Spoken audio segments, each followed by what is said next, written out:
नमस्कार, आप देख रहे हैं पंजाब केसरी टीवी और मैं हूं शिवम बख्शी। 50 दिन हो गए हैं और 17 जानें जो हैं जा चुकी हैं राजौरी के बढ़ाल गांव में। ये सिलसिला रुकने का नाम ही नहीं ले रहा। रात को भी एक वहां का पेशेंट जो है राजौरी पहुंचा, उस सेम तरह के सिम्टम्स थे, बीमार था, यूरिन रुकने की बात सामने आ रही थी, जिसके बाद राजौरी जीएमसी में उसको लाया गया और ट्रीटमेंट के बाद उसे पीजीआई चंडीगढ़ रेफर किया गया। हालांकि यहाँ से बाय रोड उसे जम्मू तक पहुंचाया गया और जम्मू से एयर एम्बुलेंस में रात के 1:30 बजे जो है उसे पीजीआई चंडीगढ़ रेफर किया गया। जिसके बाद जिला जो प्रशासन है उसने बढ़ाल गांव को जो है कंटेनमेंट जोन घोषित कर दिया है। जो सगे संबंधी हैं उनको राजौरी आइसोलेशन वार्ड में लाया गया है। जितने भी बढ़ाल का वो गांव है उसको पूरा कंटेनमेंट जोन करके वहां पे आने जाने पे पाबंदियां आयद कर दी गई हैं। किसी को भी वहां जाने की अनुमति नहीं है। हालांकि अगर कोई भी वहां जाना चाहता है तो जो प्रशासनिक अधिकारी हैं उनकी परमिशन के बाद ही वहां जाने की अनुमति उनको मिल रही है।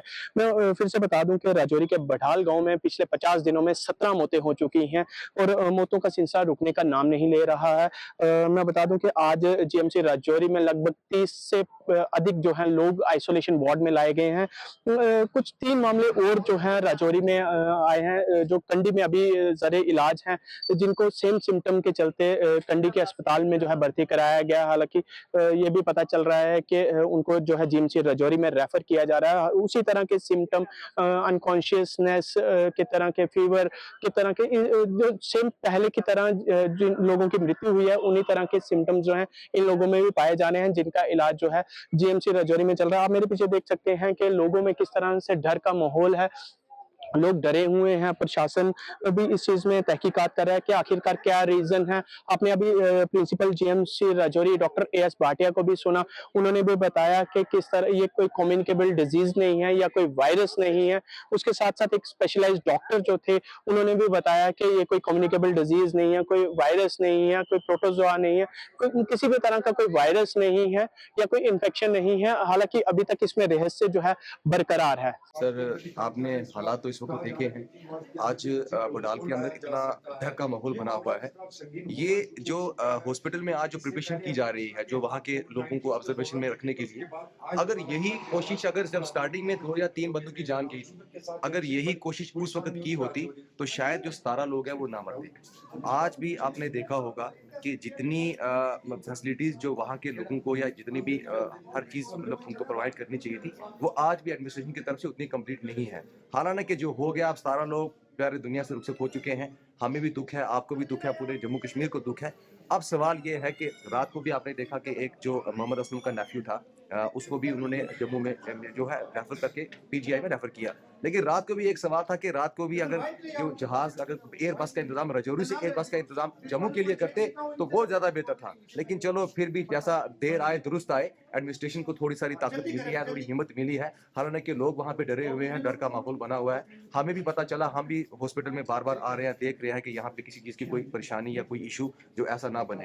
हालांकि आपको भी इस चीज के बारे में पता है कि जब दिल्ली से रिसर्चर आए थे उस वक्त भी उन्होंने 10-15 दिन यहाँ पे उन्होंने खाए थे। लोगों को उम्मीद बनी थी कि हो सकता है कि हमें इस चीज के बारे में पता चल जाए कि ये ऐसा क्या है कि जिससे लोगों की जान जा रही है। लेकिन वो टीम वापस चली गई, पता नहीं चला। इतने देर में 3 से 4 लोग और जो है जान बहक हो जाते हैं। लेकिन उसके बाद आपने देखा कि डेली 2 से 3 लोग जो है दुनिया से रुखसत हो रहे हैं। पुलिस क्या बताते हैं आपके? तो ये तो अभी एक ऐसा एक राज मिस्ट्री बना हुआ है। अभी इस बारे में तो हम भी नहीं कह सकते, ना आप कह सकते हैं, ना डॉक्टर कह सकते। हाँ, रिसर्चर्स को, जैसे एमएचए की टीम, अमित शाह ने 17 लोगों की मौत के बाद जो है टीम यहाँ पे विजिट की है बुडाल में। अगर यही टीम शायद जब 2 या 3 जाने गई थी, अगर ये टीम उस वक्त अगर राजौरी के अंदर आ जाती, उस वक्त वो पूरा एरिया सीज कर देते, 144 उस वक्त इम्पोज कर देते, तो शायद वो लोग उस वक्त क्वारंटीन में डाले जाते, हॉस्पिटल में लाए जाते, उनके टेस्ट किए जाते, वहां पे बाहर के लोगों को जाने से मना कर दिया जाता। अब हालात ये हैं कि इस बारे में कोई नहीं जानता कि वो वायरल है या कोई डिजीज है या कोई किसी को टॉक्सिक या कोई इश्यू है। ये इसके बारे में तो अभी नहीं कहा जा सकता। लेकिन यही है कि अभी डर का माहौल बना हुआ है और बेहतर यह है कि वहां पर जो जितना एरिया है वो सील किया जाए, बाहर के लोगों को भी वहां जाने से मना किया जाए, जब तक ये पता चलता कि आखिर वहां पे वजह क्या है, लोगों की जान क्यों जा रही है। इस टाइप से मुझे लगता है कि आप सबको इंतजामिया की तारीफ करनी चाहिए कि वो कितनी सिंसियर है, कितनी संजीदा है अपने लोगों की सुरक्षा के लिए, अपने लोगों के वेलफेयर के लिए। देखिए, एक 2 तरह के दुश्मन होते हैं। एक जो दुश्मन सामने से आके लड़ता है, एक इनविजिबल दुश्मन होता है। और जब दुश्मन सामने दिखाई नहीं दे रहा तो हमने आज सब कुछ करना है अपने आप को प्रोटेक्ट करने के लिए, अपने आप को प्रोटेक्ट करने के लिए सब कुछ करना है। और ये जो वर्ड यूज़ कर रहे हैं क्वारंटाइन, ये वर्ड हमने सुना और महसूस किया था 2020, 21, 22 में जब कोविड आया था। ये वर्ड क्वारंटाइन इस एपिसोड के पास यूज़ नहीं हो सकता। ये क्वारंटाइन नहीं है, ठीक है, क्वारंटाइन नहीं है। ये सिर्फ एक ऐसा लोकलाइज एरिया है जहाँ पे अनप्रेसिडेंट डेथ हुई है, 17 डेथ हो चुकी हैं। और हमें ये भी पता है और हमारी रिपोर्ट्स बोल चुके हैं कि ये वायरस नहीं है, बैक्टीरिया नहीं है। देखिए, सबसे पहले मैं अपनी स्टेटमेंट को जस्टिफाई करूंगा, मैं क्यों कह रहा हूँ ये इन्फेक्टिव डिजीज या वायरस और बैक्टीरिया नहीं है। पहली बात, हमारे पास रिपोर्ट्स हैं बड़े प्रीमियर इंस्टीट्यूट्स की, कंट्री के इंस्टीट्यूट्स की, जिसमें उन्होंने क्लियरली रूल आउट किया है एनी बैक्टीरियल और वायरल इन्फेक्शन। ये तो रिपोर्ट्स की बात आ गई। मैं रिपोर्ट के आने से पहले की बात करता हूँ। पहले केस हमारे पास आए थे 7 दिसंबर को। 7 दिसंबर से हमारे डॉक्टर, हमारे पैरामेडिकल वर्कर, हमारे health care worker in patients के साथ डील कर रहे हैं। मैं और मेरी टीम बदाल विलेज में कई बार आ जा चुके हैं और वहाँ बैठ चुके हैं। हम पूरा पूरा दिन बिता चुके हैं। ना तो मेरा कोई डॉक्टर आज तक बीमार हुआ है, ना मेरा कोई हेल्थ केयर वर्कर बीमार हुआ है, ना मैं बीमार हुआ। मैं मोहम्मद असलम और जो फजल, मैं तो उनके गले मिलता था। मोहम्मद फजल से मैं कल भी गले मिला हूँ। तो अगर ये इतनी इन्फेक्शन होती तो डॉक्टर भाटिया को अभी तक कुछ ना कुछ हो गया होता, मेरे हेल्थ केयर वर्कर्स को हो गया होता, हमारी टीम को कुछ हो गया होता, हमारे सीएमओ की जो टीम बैठी हुई है उनको कुछ हो गया होता, हमारे एपिडेमियोलॉजिस्ट आते हैं इनकी टीम को कुछ हो गया था। और ये बीमारी अब तक वो बदाल से निकल के कंडी से निकल के पलमा से निकल के रजौरी से निकल सुंदरबन तक पहुंची होती है। अब 1.5 महीने की बात हो गई है। सो ये सारे circumstantial evidence plus added by the laboratory reports, हम we are sure that it is not an infective process. Second बात आती है कि जिला इंतजामिया ने क्यों इनको उठाया। देखिए, जिला इंतजामिया ने उठाया क्योंकि वो बड़ी संजीदा है अपने लोगों की सुरक्षा के लिए, उनकी देखभाल के लिए। अब ये क्वारंटाइन नहीं है, ये हम एक लोकलाइज्ड एरिया है जहाँ पे हमें लग रहा है कि कुछ खाने में, कुछ पीने में, कुछ ऐसी चीज़ है जिससे ये लोग बीमार हो रहे हैं। अब उन लोगों को उनके घरों से निकाल के एक सेफर प्लेस पे लाया जा रहा है। सेफर प्लेस में सबसे पहले हॉस्पिटल में लाया जा रहा है ताकि इनको अंडर ऑब्जर्वेशन रखा जा सके। अगर इनको ज़रूरत पड़ती है तो इनको मेडिकल केयर भी दी जा सके। डॉक्टर साहब, कितने लोगों को जो कंटेनमेंट जोन बनाया गया है, सर भी मैं सेकेंडरी वर्ड यूज़ करूँ, पहले मैं कहूँगा उन लोगों को एक सेफर प्लेस पे शिफ्ट किया। एक ऐसा एरिया जहाँ पे हमें लगा है कि कोई एंडेमिक कुछ खतरा है, कुछ खाने में है, कोई पीने में है, कहीं पे भी है, जो भी आइडेंटिफाई होना है, but it is not infectious. तो हमने उन लोगों को, देखिए 17 डेथ हो चुकी हैं, वी डोंट वांट 18th, हम 17 का आंकड़ा 18 पे नहीं जाने देना चाहते। इसलिए हमारी जो सरकार है बहुत सीरियस हो गई है और उन्होंने उन लोगों को उठा के एक सेफर जोन में डालने का किया। इस ऑर्डर के साथ जो जिला इंतजामिया निकाला है, डरने की कोई बात नहीं है। कितने लोगों को 20 लोग आए, जितने भी आएंगे पूरी डिस्ट्रिक्ट एडमिनिस्ट्रेशन उनको उनका वेलफेयर देखने के लिए, उनका सेफ्टी देखने के लिए तैयार है। क्या जो कल हमें कंडी से एक पेशेंट शिफ्ट हुआ था, एजाज अहमद नाम का 22-25 साल का लड़का था, यंग बॉय था। मैं उसे भी परसों बदाल में था, मेरे पास उसने आगे हाथ में मिला है, मेरे से मिला है बदाल में। वो सीएम साहब के विजिट के दौरान भी मुझे मिला वहाँ पे।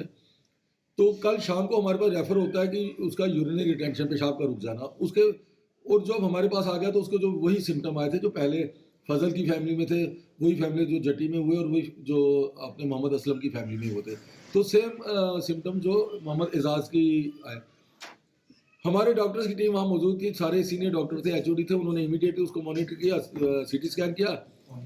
ऑल तो सीटी स्कैन नॉर्मल था, लेकिन with in half an hour उसका जो कॉन्शियसनेस का लेवल गिर गया, जिसको हम जीसीएस स्कोर बोलते हैं, वो 7 पे चला गया। तो अगर 7 से नीचे 5-6 चला जाए तो डेथ होती है। तो इमीडिएटली हमारे एनेस्थेटिस्ट एचओडी वहाँ थे, उन्होंने उसको इंट्यूबेट किया। और डिस्ट्रिक्ट एडमिनिस्ट्रेशन और हमारे जो लोकल एमएलए जावेद चौधरी साहब हैं, इन्होंने पूरे एफर्ट्स लगाए, हमारे डिवकाम ऑफिस ने एफर्ट्स लगाए, हमारे हेल्थ मंत्री साहब ने लगाया कि क्योंकि लोगों की डिमांड थी कि इनको पीजीआई चंडीगढ़ रेफ़र किया जाए, हमारे एमएलए साहब की डिमांड थी कि इनको पीजीआई चंडीगढ़ रेफ़र किया जाए। तो उनका लोगों का वो डिमांड भी सरकार ने पूरी की। और रात को एक हेलीकॉप्टर से रात को 1 बजे यहाँ से हमने जम्मू में सफारी भेजा आर्मी के स्टेशन पे, वहाँ से रात को 1:15-1:30 बजे ये एयरलिफ्ट हुआ पीजीआई चंडीगढ़ में एयर एम्बुलेंस में। और अभी मेरी वहाँ से डॉक्टरों से लगातार बात हो रही है, वहाँ पे डीन मेडिसिन है, मैं उनसे लगातार ताउन में हूँ।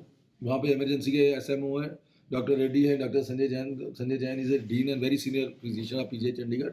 मैं अभी मेरी आधा घंटा पहले बात हुई है, तो मोहम्मद एजाज इज स्टेबल, उसके पैरामीटर स्टेबल है। हम हर तरह की कोशिश करते हैं कि हमारे लोगों को कोई नुकसान ना हो, तो उसमें प्रिकॉशन लेते हुए उन्होंने उसको बंद किया है और उसको पीएचई का पानी दिया जा रहा है, जिसमें वो बेसिकली जब से ये इंसिडेंट स्टार्ट हुए, I am doctor Shuja Qadri, head of the department of community medicine and epidemiologist. So medical college was given the responsibility of doing the surveillance of this area since the beginning of the incident, and simultaneously to give an expert opinion, do an detailed epidemiological investigation to rule out what is the probable cause of this death. So once we started our investigations under our worthy principal, Professor Dr. A.S. Bhatia sir, we made a team of healthcare people where I was heading the team, and we went to the area.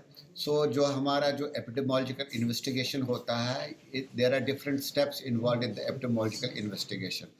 तो हमने active surveillance किया, हमने passive surveillance किया, हमने clinical features देखे, जो cases थे जिनकी डेथ्स की, हमने वर्बल ऑटोप्सीज़ की, हमने फूड के पैरामीटर्स देखे, उनका वाटर देखा, उनका सैनिटेशन देखा, उनका हाइजीन देखा, उनके हाउसिंग कंडीशन देखी, उनकी एनवायरनमेंट देखी। और as a preliminary investigation as of now हम इस हमारी जो एपिडेमोलॉजिकल फाइंडिंग है वो इस नतीजे पे पहुंची है, और जो हमारे पास रिपोर्ट्स अवेलेबल है, it is not a bacterial, it is not a viral, it is not a protozoal, it is not a zoonotic disease.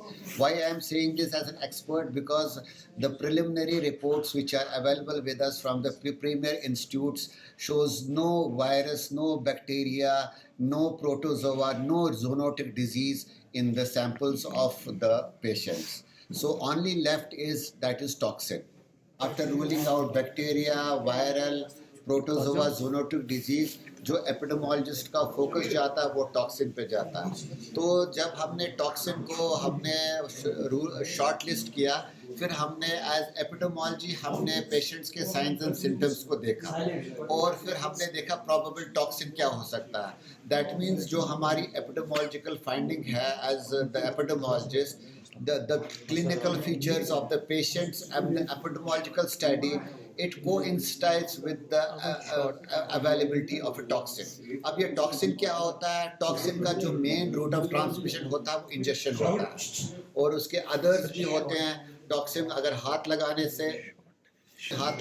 से या इंजेक्शन से हो सकता है। तो हमारी जो फाइनल डायग्नोसिस है ये है कि ये टॉक्सिन है, और ये टॉक्सिन इंजेस्ट किया जाता है।